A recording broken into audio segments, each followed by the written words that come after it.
Depok. Dan perkenalkan, nama saya Dian Pratiwi dengan NIM 231B100102. Di sini saya sebagai konseling 1. Saya Novia Runisa dengan NIM 231B190. Di sini saya sebagai konseling 2. Saya Fidelis nanti dengan NIM 231B10098. Di sini saya berperan sebagai konseling ketiga. Saya Frida Farhania dengan NIM 231B101003. Di sini saya sebagai konseling keempat. Saya Febris Kurniawan dengan NIM 231B186. Di sini saya sebagai konselor. Selamat menikmati video dari kami. Thank you for watching. Assalamualaikum. Silakan masuk. Monggo mau duduk di mana sebenarnya.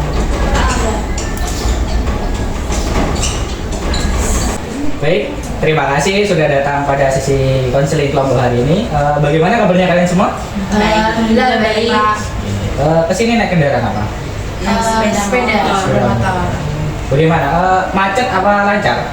Tadi agak macet sih kalau Iya, aku. iya, saya juga agak macet juga di beberapa titik. Gitu. Ya, soalnya sekarang hari aktif ya, jadi macet. Apalagi jam segini. Terus apa namanya? Sudah sarapan belum? Sudah. Baik, sebelum kita mulai sesi konseling kelompok ini, lebih baiknya kita perkenalan dulu ya, karena ada pepatah mengatakan maka tangan maka tak sayang. Sekalian dengan SBK ya, biar kita konselingnya agak tegang, lancar gitu kan. Oke. Sekalian dengan SBK. Jadi sistemnya gini, kalian perkenalkan dengan model seperti reporter. Apa kalian sepakat? Sepakat. Baik, silakan. Yang mau duluan? Oke, boleh, silakan. Selamat pagi pemirsa, saya Novia Runisa. Saya melaporkan langsung dari ruang sesi konseling hari ini bahwa saya gagal menahan tawa hari ini. Saya juga langsung itu Pak, pakai gaya reporter. Ya, semua. Oh iya. Selamat pagi pemirsa, saya Dian Pratiwi melaporkan langsung dari ruang konseling bahwa saya gagal menahan tawa hari ini. Ya.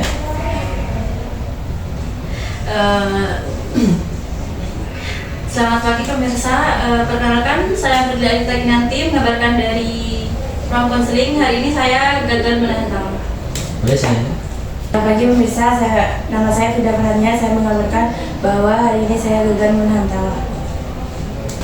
Oke, baik. Karena kita sudah perkenalan, kita langsung menuju ke inti ya. Langkah baiknya kita berdoa dulu sebelum memulai sesi konseling ini. Semoga lancar dan bermanfaat bagi kita semua. Berdoa dimulai. Doa selesai. Oke. Sebelumnya apa kalian pernah ikut konseling kelompok? Belum. Di sini saya akan menjelaskan apa itu konseling kelompok. Konseling kelompok adalah proses bantuan yang dilakukan oleh konselor secara berkelompok. Jadi kalian di sini saling bercerita, terus habis itu memberi pendapat tentang permasalahan setiap kalian ini dan juga memberi saran dan pendapat seperti itu. Karena saya sudah menjelaskan apa itu konseling kelompok, juga konseling kelompok ini ada beberapa asas. Yang pertama itu ada kerahasiaan, kesukarelaan, keterbukaan, kekinian, terus kegiatan dan kenormatifan seperti itu. Saya juga akan menjelaskan beberapa secara singkat tentang apa itu asas-asasnya. Yang pertama itu ada asas kerahasiaan. Kerahasiaan itu jadi kalian bercerita di sini itu nggak boleh dibawa kemana-mana. Jadi cukup kita aja yang tahu seperti itu. Terus kesukarelaan itu kalian kesini tanpa paksaan dari pihak manapun. Terus ada asas keterbukaan. Jadi kalian bisa bercerita apapun itu tanpa menyembunyikan apapun agar sesi konseling ini efektif. Selanjutnya yaitu asas kegiatan. Kegiatan ini diharap kalian bisa ikut aktif dalam sesi konseling hari ini. Terus ada asas kenormatifan. Jadi di sesi konseling ini juga ada aturan. Untuk aturannya biasanya itu, jadi kalau ada yang berbicara tidak boleh disela, ditunggu sampai selesai seperti itu. Yang selanjutnya itu ada asas kekinian. Asas kekinian itu maksudnya, jadi masalah yang kita bahas itu tentang masa kini, ya seperti itu. Hah? Oke, kita masuk ke inti konseling ini ya. Baik. Kalau begitu mungkin teman-teman ada yang mau cerita dulu? Saya kalau saya permasalahannya itu saya sering overthinking permasalahan kuliah saya, dan saya itu juga sangat overthinking terhadap karir saya nantinya. Kalau saya habis lulus kuliah itu saya itu gimana, apa bisa membanggakan orang tua saya. Jadi overthinking saya seperti itu. Biasanya tuh overthinkingnya muncul saat Biasanya saat malam hari. Ya. mungkin dengan Mbak Dio. Kalau saya sih lebih ke apa ya?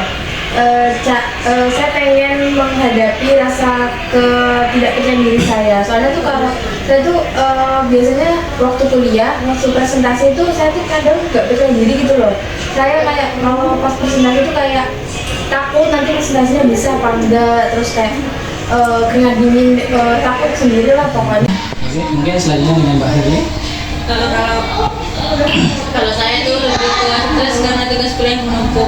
Jadi kadang saya tuh sampai bingung harus kerjakan yang mana dulu nih, karena tugasnya banyak banget gitu dan deadline-nya berdekatan gitu.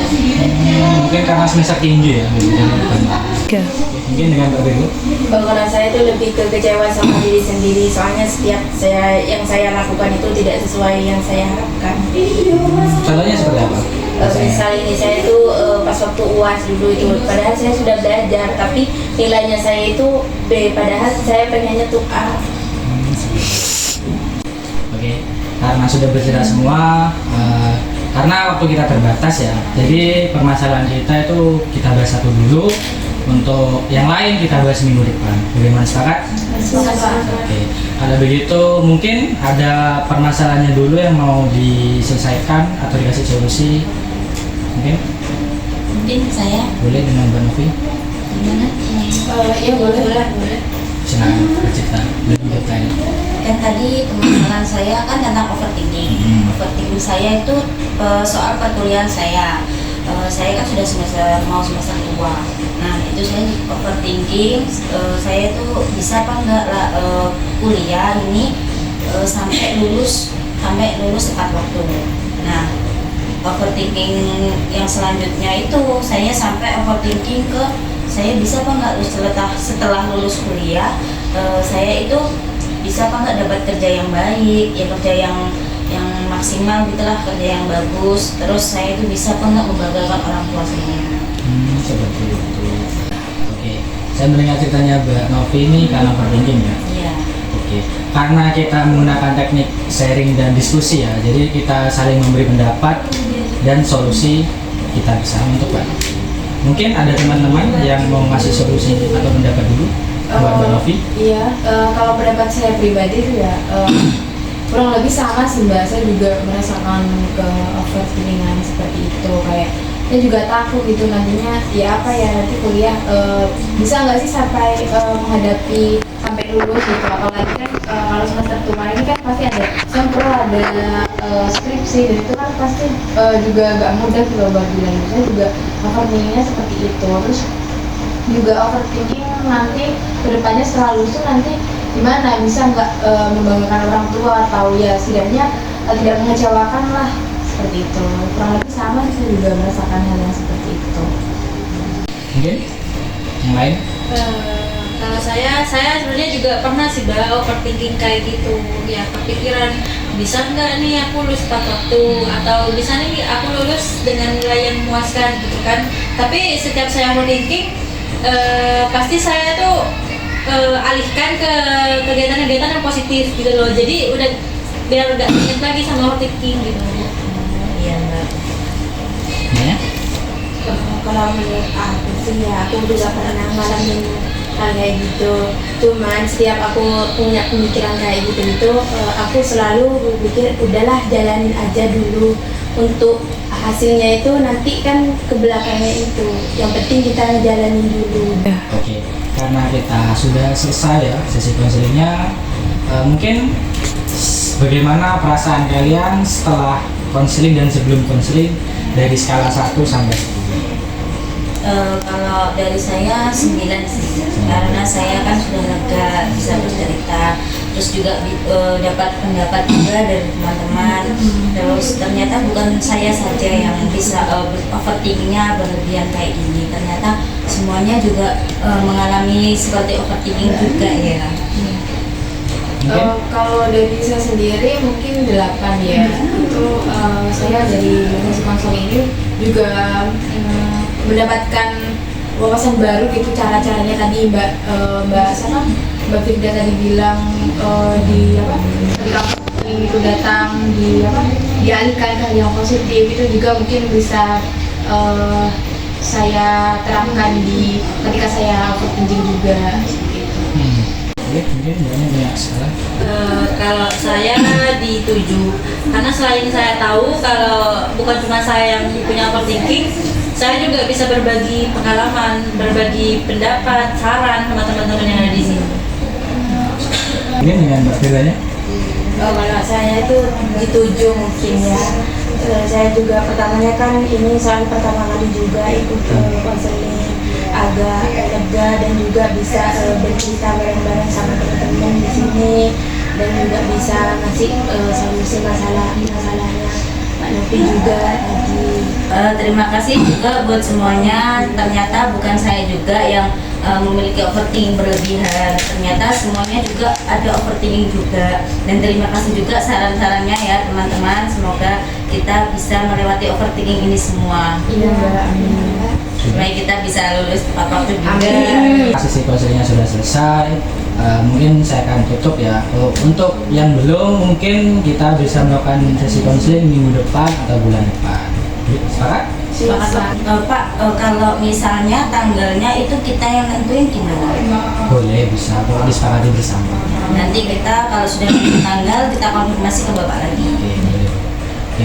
Karena sesi konselingnya sudah habis, kita tutup. Semoga bermanfaat bagi kita semua. Sekian dari saya. Wassalamualaikum warahmatullahi wabarakatuh. Waalaikumsalam warahmatullahi wabarakatuh.